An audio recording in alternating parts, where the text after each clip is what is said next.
പരിശുദ്ധ പരമ ദിവ്യ കാരുണ്യത്തിന് എന്നേരവും ആരാധനയും സ്തുതിയും പുകഴ്ചയും ഉണ്ടായിരിക്കട്ടെ. സുഭാഷിതങ്ങളുടെ പുസ്തകം 13-ാം അധ്യായം 2 മുതൽ 3 വരെയുള്ള തിരുവചന ഭാഗങ്ങൾ. ഉത്തമനായ മനുഷ്യൻ തൻ്റെ വാക്കുകളുടെ സദ്ഫലം അനുഭവിക്കുന്നു.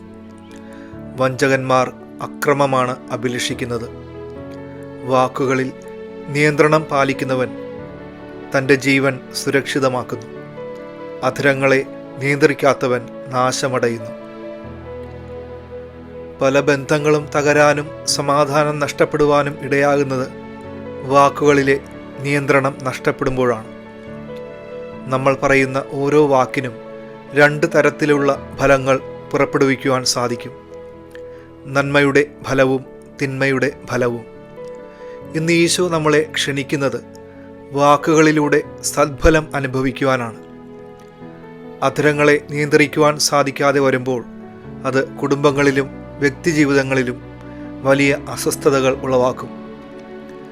നല്ല ഫലങ്ങൾ സ്വീകരിക്കേണ്ട നമ്മുടെ ജീവിതങ്ങൾ നിയന്ത്രണമില്ലാത്ത വാക്കുകളിലൂടെ തിന്മയുടെ ഫലങ്ങൾ സ്വീകരിച്ചു പോയിട്ടുണ്ടെങ്കിൽ ഈശോ നമ്മളെ ഇന്ന് ഓർമ്മിപ്പിക്കും, നീ നിന്റെ അധരത്തെ വിശുദ്ധീകരിക്കുവാൻ.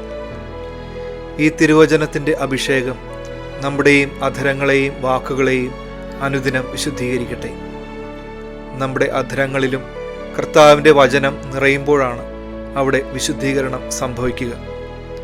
കർത്താവിൻ്റെ വചനത്തോടുള്ള ആഴമായ ആഗ്രഹം നമ്മുടെയും അധരങ്ങളെയും വാക്കുകളെയും സദ്ഫലങ്ങൾ കൊണ്ട് നിറയ്ക്കട്ടെ.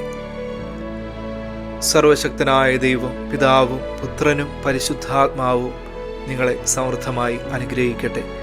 പരിശുദ്ധ പരമ ദിവ്യ കാരുണ്യത്തിന് എന്നേരവും ആരാധനയും സ്തുതിയും പുകഴ്ചയും ഉണ്ടായിരിക്കട്ടെ.